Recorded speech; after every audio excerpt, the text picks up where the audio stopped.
Bonjour, bienvenue dans cette nouvelle vidéo, dans cette nouvelle longue story amis proches, comme je l'avais appelé la dernière fois. J'aime beaucoup le concept de dire que c'est une longue vidéo amis proches, parce que ça me dédramatise un petit peu de filmer une vidéo YouTube. Genre, je sais pas, ça fait un peu big quand on dit je vais filmer une vidéo YouTube. Donc pour dédramatiser le truc, je dis je vais filmer ma longue story amis proches. Aujourd'hui, je voulais vous parler d'un livre qui m'a beaucoup marqué et qui a littéralement changé ma façon d'aborder ma carrière, on va dire. Je dirais plutôt que dans le livre, il y a eu un passage qui a révélé quelque chose en moi et qui a révélé quelque chose que je faisais mal, selon moi, dans mon travail. C'est un peu mystique, je vais rentrer un peu plus dans les détails. Ce livre, il s'appelle le titre, c'est Vous pouvez être ce que vous voulez être. Bon, moi je n'aime pas ce genre de titre. J'adore lire tout type de livres, mais j'avoue que j'ai un grand amour pour les livres de développement personnel, mais pas ce genre de livre de développement personnel. Enfin, je veux dire, pas ce genre de titre. Ce genre de titre ne m'attire pas réellement en général. Je trouve que ce genre de titres sont un peu abrupts parce que ça laisse sous-entendre, enfin en tout cas pour moi, ça laisse sous-entendre que ma vie va être peut-être complètement changée ou complètement réglée à l'issue de la lecture de ces 125 pages. Alors que pas du tout. Il n'y a aucun monde et aucun livre sur Terre, je pense, qui vont changer votre vie à la simple lecture de leurs mots. Par contre, ils peuvent, comme c'est le cas pour moi, ils peuvent euh, vous donner une clé ou vous éveiller sur quelque chose que vous faites dans votre vie ou quelque chose que vous ne faites pas. Mon chien qui se gratte. Bon, il a des problèmes de peau, donc on va pas lui en vouloir s'il se gratte au plein milieu de la vidéo et je vais pas couper la vidéo à chaque fois qu'il se gratte. Voilà. Et puis même c'est un chien, il fait sa vie. Donc si des fois on l'entend aboyer, se gratter ou se lécher les pattes, on va pas en tenir rigueur. Et j'espère que vous allez pas en tenir rigueur non plus. Bref, je disais donc, moi je pense qu'aucun livre devrait nous promettre quelque chose d'aussi extraordinaire, de nous changer la vie. Donc je suis pas d'accord avec ce titre. Voilà, Paul Arden, si tu passes par là, le titre un peu trop putaclic à mon goût. En revanche, la raison pour laquelle je l'ai prise, ce livre, parce que vous allez dire, t'as pris un livre où t'as pas aimé le titre, bah oui, parce qu'en fait, j'ai été complètement... J'ai vu le livre et j'ai commencé quand même à le feuilleter et j'ai été complètement prise par la mise en page des premières pages et après en feuilletant davantage, j'ai trouvé la mise en page tellement intéressante et aussi j'ai été happée par les premières phrases, citations. Et les phrases, elles m'ont grave parlé et je me suis dit, ah, je n'aime pas le titre, mais je crois que je vais adorer l'intérieur du livre. Et ça a fait mouche. J'ai complètement adoré le livre. Je l'ai mangé en 2 jours. Il a été révélateur pour moi. Il aborde énormément de choses. On va pas rentrer tant que ça dans le cœur du livre et dans ce qu'il raconte chapitre par chapitre, dans vraiment tout ce qu'il raconte. Mais la raison pour laquelle je fais une vidéo sur ce livre, c'est parce qu'il a abordé quelque chose dans un passage. Et c'est cette chose-là qui m'a changée et qui m'a énormément aidée aujourd'hui, maintenant, dans le présent, dans mon travail. Et quelque chose que j'essaie de faire évoluer maintenant. À un moment donné dans le livre, il parle de l'importance de bien vendre son produit. Et je sais pas pourquoi ça m'a énormément parlé. Et j'ai voulu me projeter en fait dans ce passage, dans cette phrase finalement. Et donc je me suis projetée et je me suis dit, ok, imaginons que je suis effectivement un vendeur. Quel est le produit que je vends? Quelle est la chose que je vends?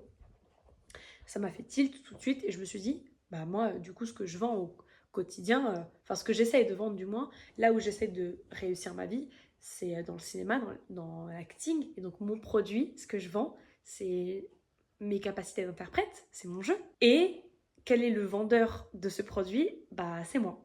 Je suis le propre vendeur de mon produit. Enfin, oui, oui, oui, tout à fait, je suis le propre vendeur de mon produit. Du coup, ça m'a fait arriver de fil en aiguille à la réflexion de ben, je suis absolument le seul maître de la manière dont je vais pouvoir vendre mon produit. Et c'est que par mes qualités et mes compétences de vendeur que mon produit va bien se vendre. Je ne sais pas si vous me suivez. En gros, ça m'a fait tilter, pointer du doigt mes qualités de vendeur et je me suis demandé si réellement je me vendais bien, si réellement j'arrivais à me faire sortir du lot. Et la réponse est absolument non. Je me suis fait la réflexion, mais qu'est-ce que je fais et qu'est-ce que je peux faire en fait en tant qu'actrice pour me vendre comme il faut? C'est tout bête, mais en casting, quand vous avez un casting, vous avez du coup le moment où vous allez passer votre scène. Là, je parle de casting physique, mais c'est pareil en self-tape. Vous passez, il y a un moment où il y a la scène et il y a un moment où il y a la self-tape de présentation de soi à faire. Ou alors, en casting physique, il y a un petit moment où on va vous filmer, on va vous poser des questions, on va demander de parler de vous. Et moi, à ces moments-là, je bâclais toujours le travail. Si c'était en physique, les questions, j'y répondais de manière très sèche, très bâclée en fait, parce que j'étais en mode, bon, vite, vite, vite vos questions, vite on parle de moi, mais après je veux vite passer au passage où je joue, parce que c'est ça qui est important. Dans ma tête, je suis en mode, je ne dois vous montrer que mon jeu, parce que je suis là pour mon produit, je suis là pour mon produit, on arrête de parler de moi, je dois jouer, je dois jouer, je dois jouer. Et en self-tape de présentation, c'était pareil. Je bâclais le travail, je me filmais, je disais bonjour, Clara Lambrouck, 21 ans, je fais ci, je fais ça, je veux faire ci, je veux faire ça. Je disais vite l'essentiel, mais vraiment l'essentiel de ce que je devais dire pour rapidement passer à la scène. Et du coup, là, je travaillais énormément par contre la scène où je devais jouer. Et bah figurez-vous que c'est pas du tout ce qu'il faut faire parce que si on vous demande de faire une vidéo de présentation et si en casting on vous fait une vidéo de présentation et on vous pose des questions sur vous, bah c'est que c'est important. D'accord? Les directeurs de casting, ils vont pas perdre 5 à 10 minutes pour parler de vous juste pour combler les blancs. C'est important. Et moi, je n'arrivais pas à le voir. Je faisais vraiment une fixette. Et depuis le début de mon désir de me professionnaliser, depuis que j'ai commencé à travailler sur mon jeu et sur la comédienne que je suis, euh, depuis le début, je me focalise sur le jeu et je me focalise sur mon talent et je ne vois que ça et je ne veux donner que ça. Et à aucun moment, je me suis dit que c'était important que ma personne soit valorisée. À aucun moment. Et, et c'est pour ça que je vous raconte l'impact que ce livre a eu quand je l'ai lu, parce que ça fait 3 ans que je travaille, ça fait 3 ans que je fais des castings, et ça fait 3 ans qu'à aucun moment je me suis dit que c'était important, les présentations, et me présenter. À aucun moment. Et c'est uniquement quand j'ai vu cette métaphore, si on peut dire... Enfin non, c'est moi qui fais la métaphore. Là-dedans, il y a juste eu écrit un passage comme quoi le vendeur devait bien vendre son produit. Et après, il y a plein d'autres trucs qui étaient dit. Mais quand j'ai lu cette phrase et je me suis projetée à travers cette phrase, je me suis du coup mis en qualité de vendeur et mon produit, c'était mon talent, mon jeu. Et je me suis dit, mais attends, mais si le vendeur, il est nul, peu importe de quel produit on parle, hein. Si le vendeur il est à chier et si le vendeur il donne pas envie, personnellement moi j'achète pas le produit, hein. Tout bête, mais je vais à un marché, je m'arrête sur un petit étalage où une dame vend des bougies parfumées, les bougies iconiques, parfumées, trop belles, sans bon, pas trop chères et tout, parfaites. Mais la vendeuse elle est exécrable, elle m'envoie presque chier à chaque fois que je lui pose une question. Et bah je pense que je peux parler au nom de tout le monde, personne va lui acheter ses bougies. Bah là, je pense que c'est pareil. Par contre, je dis pas là-dedans que je suis, moi, exécrable ou mauvaise ou quoi au caisse, mais c'est vrai que je me mettais pas du tout en valeur. Avec le recul, je m'en rends compte parce que j'ai vu il y a pas longtemps une vidéo de présentation un peu type que j'envoyais au directeur de casting quand il demandait une vidéo de présentation un peu préfaite. C'est celle-là que j'envoyais. Et vraiment, je donne pas envie, il faut dire la vérité, je donne pas envie. Et même, je pense, maintenant que j'ai ce regard-là, je me mets à la place du directeur de casting qui peut-être ouvre ma vidéo de présentation avant la vidéo où je joue la scène. Peut-être que je regarde pas ma scène en fait. Bah parce que je donne tellement peu d'énergie, peu de moi et peu d'âme en fait dans ma vidéo de présentation que le produit il paraît tout de suite plus fade en fait. Quand bien même je joue très bien, on est 45, 60 à jouer très bien la même scène. Il n'y a pas de souci. Je pense sincèrement que la seule manière de sortir du lot sortir du lot, c'est en ayant son produit et son vendeur autant impeccable l'un que l'autre. C'est ça que le livre m'a fait réaliser. Alors du coup, j'ai parlé de sortir du lot parce que c'est essentiel dans notre travail en tant que comédien de montrer pourquoi c'est mieux que nous, on interprète un rôle plutôt qu'un autre comédien. Mais par contre, moi, je ne supporte pas et je ne soutiendrai jamais la compétition. Je trouve que ça sert à rien de se mettre en compétition les uns avec les autres parce que tout de suite, ça amène de la toxicité, que ce soit conscient ou inconscient.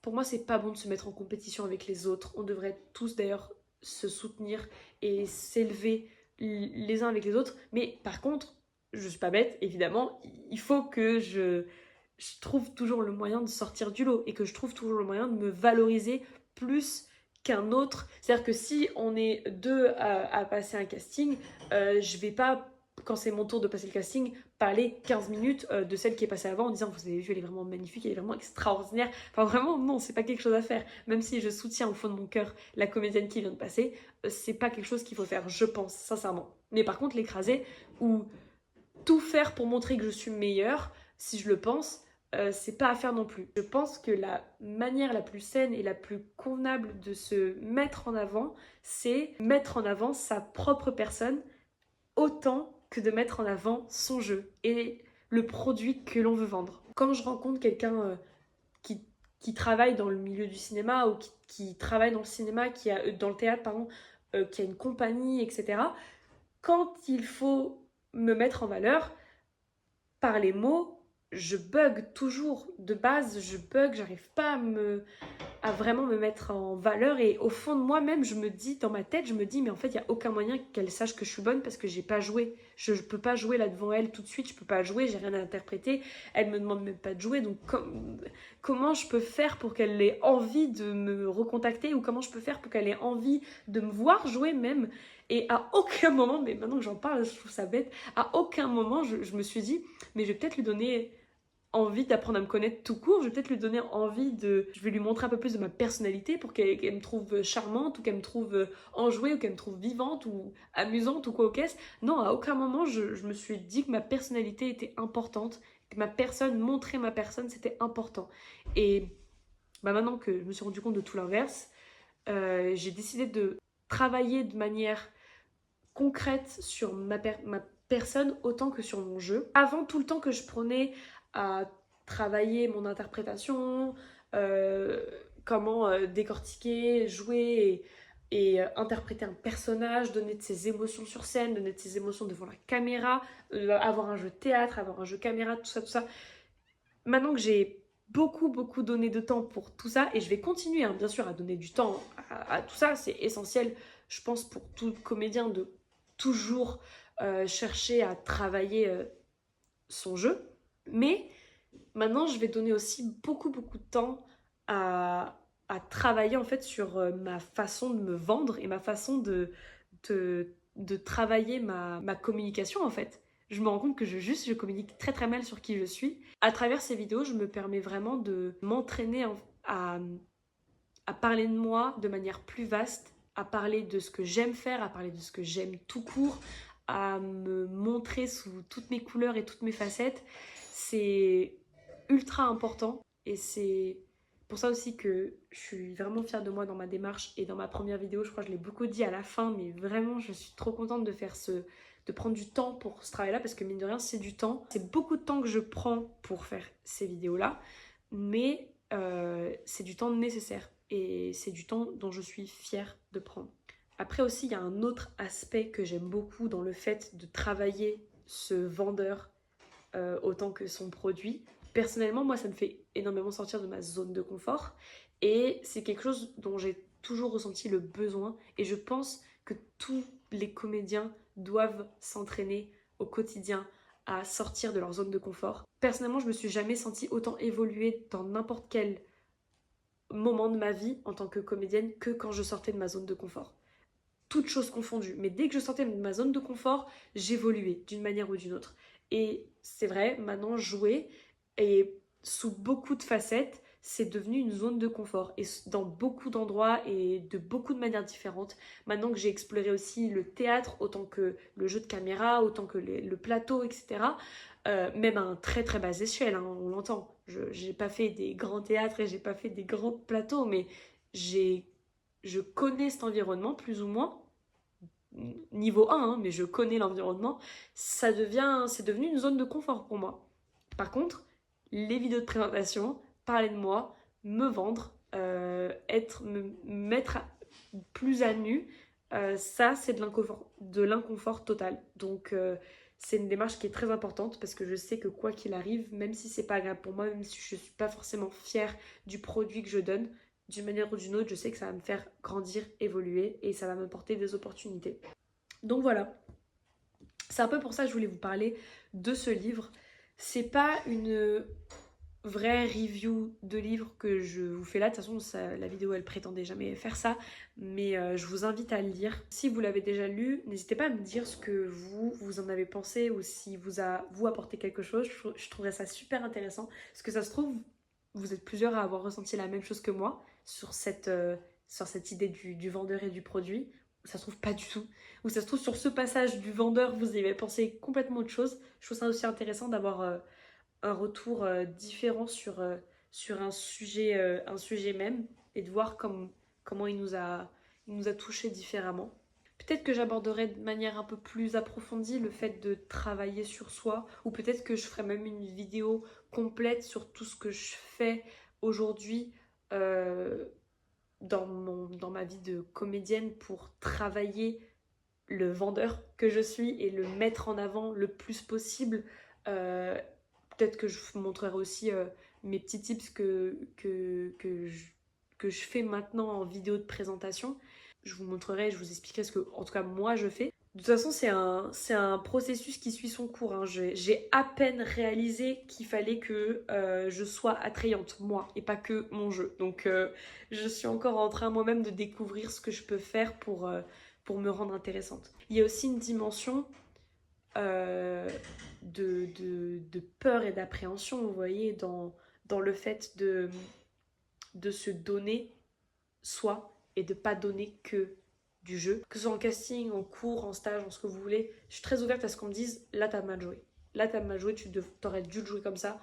Ou quand bien même tu l'as interprété comme ça, l'intention elle était vraiment pas bonne. Franchement, ça me blessera jamais. Genre justement, je suis à la recherche qu'on me dise là où ça va pas. Et je suis vraiment, quand on me dit là t'as mal joué, je prends le truc, je suis en mode ok, qu'est-ce que je peux faire pour tourner le truc mieux, etc. Bref, je suis très ouverte à ça. Mais j'avoue que je suis peut-être moins ouverte à la critique quand ça me concerne très personnellement. Et c'est peut-être l'une des raisons pour laquelle j'ai autant tardé à m'ouvrir et à donner de moi en casting, quand j'ai rencontré des gens et en stage, quoi qu'est-ce. Parce que vraiment, j'étais en mode, non, on parle pas de moi, je suis là pour jouer. Et puis même, pourquoi vous voulez parler de moi et tout? Qu'est-ce que ça vous intéresse? Quel plat préféré j'ai? C'est déjà une question qu'on m'a posée en casting au moment de me présenter. On m'a demandé quel est le plat préféré, pas que j'aimais manger, mais que j'aimais cuisiner. J'ai tellement bâclé la question alors que j'aurais pu faire une réponse digne des plus grands textes de Molière, parce que Dieu seul sait à quel point j'aime cuisiner et à quel point j'aime manger. Et j'ai vraiment répondu en une seconde, j'ai vraiment répondu. Attends, j'ai répondu quoi? Je sais plus ce que j'ai répondu sur qu'est-ce que j'aimais cuisiner, mais qu'est-ce que j'aimais manger, j'ai dit le couscous. Mais genre, j'ai répondu en une traite. Moi, j'adore manger le couscous, parce que mon papa, il fait un très bon couscous. Mais raconte-nous plus! Donne-nous un peu de jus! Quel est le couscous? D'où il vient ton papa? Qu'est-ce que tu fais dans la vie? Enfin bref, juste parle plus. C'est vrai que vraiment, je me rends compte maintenant que je donnais rien. Je donnais rien à manger au directeur de casting. Et je dis pas ça pour me rassurer, mais je pense qu'il y a vraiment ça a vraiment une grande part de responsabilité de pourquoi j'ai pas eu certains castings. Il y a certains castings, je pense que je les ai pas eu parce que j'avais pas l'étoffe des castings en question. C'est même sûr et certain. Mais il y a d'autres castings pour des rôles, ma foi, voilà, que j'aurais pu, je pense, au niveau du jeu, au niveau de l'interprétation, avoir largement. Mais je pense que j'ai eu des grosses lacunes au moment de parler de moi et au moment de me vendre un peu et de montrer juste que j'étais une personne intéressante en fait. Juste, je pense que tout le monde a tellement de choses à parler sur soi, tout le monde est hyper intéressant et tout le monde est hyper talentueux dans diverses choses. Et je pense que c'est vraiment un vrai truc à travailler, pas que pour les comédiens, de savoir parler de soi et de savoir se rendre intéressant. Parce que vous êtes déjà intéressant au fond, mais il n'y a que vous qui... Enfin, pour beaucoup, il n'y a que vous qui le savent. Moi, je faisais partie des gens, il n'y a que moi qui savais que j'étais fun, amusante, intéressante. Et j'avais beaucoup de mal à me livrer en fait. Et surtout, c'est vrai que je me disais aussi beaucoup que c'était pas important pour les directeurs de casting de savoir qui j'étais. Et que la seule chose qui était importante, c'était de savoir si je savais jouer. Mais c'est faux. C'est pas tout ce qui importe. Parce que, en plus, c'est bête de penser comme ça parce que quand même tu sais bien jouer, ma belle, t'en as 10 000 autres qui savent bien jouer. Donc il y a bien une façon de vous démarquer, tu vois. Et c'est pas forcément que le talent, c'est pas forcément que le jeu qui rentre en compte pour, euh, pour démarquer les comédiens entre eux. Il y a aussi la personne, la personnalité, l'individualité, la singularité. Et ça, c'est pas le jeu qui le donne. Enfin, vous avez tout ça dans votre jeu, mais ça se voit pas que là-dedans, ça se voit dans votre propre être, votre propre personne. Vous voyez ce que je veux dire? Par exemple, tout bête, mais moi j'ai toujours eu peur de montrer ma personnalité à travers mon style, mon maquillage ou ma coiffure quand ça parlait de casting, de cinéma, etc. Je me suis toujours dit que je devais être une page blanche pour que le réal ou le directeur de casting puisse imaginer ce qu'ils veulent sur moi. Que en étant une page blanche, du coup, ils pouvaient projeter sur moi n'importe quel personnage. Et je me suis dit, putain, là, je tiens un truc. Là, vraiment, si j'arrive de la manière la plus fade possible, que je leur montre que je sais un peu jouer, ils vont se dire, ouais, avec elle, elle est grave malléable et tout, on peut lui faire jouer n'importe quoi. Et c'est vraiment, je me rends compte maintenant, c'est pas bon du tout, quoi. Faut pas du tout aborder la chose comme ça. Même au niveau des tatouages, des fois je pensais à me faire des tatouages, j'étais en mode mais non, parce que si je me fais un tatouage là et tout, même s'il a une signification pour moi, même si moi je l'aime ce tatouage, peut-être que les directeurs de casting et les réals vont pas se projeter sur moi parce que j'ai un tatouage et si je dois jouer une nonne, un tatouage avec une nonne, ça le fait pas et tout. Quand j'étais en stage, à des moments, je me disais, mais je peux pas m'habiller trop métal, trop grunge et tout, parce que peut-être que les directeurs de casting que je vais rencontrer en stage, ils vont pas du tout se projeter par rapport à mon look, par rapport à ma façon même de parler, par rapport à... Bref, tout ça. Je me suis toujours cantonnée à être une page blanche par peur de tout ce que j'ai abordé depuis le début de la vidéo. Et aujourd'hui, je casse ce rythme, je casse ce cycle, je dis et proclame officiellement que à partir de maintenant, je serai toujours moi-même et que j'essaierai de ne plus avoir peur de m'exprimer et de vraiment dire qui je suis et de parler avec ma voix et de parler avec mes intentions, de faire des erreurs peut-être et d'être peut-être pas celle que les réals et les dircasts imaginaient de base, mais essayer de les séduire avec qui je suis réellement plutôt que d'essayer de ne pas être qui je suis. Je suis déjà pas qui je suis quand je joue un perso, donc quand je suis moi-même, le but du truc c'est vraiment d'être moi-même à 100%. Et je pense que je vais gagner à vraiment, vraiment être moi à 100% et à m'entraîner à être naturelle à 100%. Et c'est pour ça d'ailleurs que je fais des petites vidéos comme ça, parce que ça m'entraîne à être moi-même. Ça m'entraîne à vous parler de moi, de mes ressentis, de ce que j'aime et de ce que j'aime pas. Et donc voilà. J'espère que la vidéo vous aura plu. Et surtout, j'espère que le livre vous aura donné envie d'être lu. Et que même tout court, vous ayez envie de lire des livres. Bref, je tergiverse. Je suis venue à la fin de cette vidéo.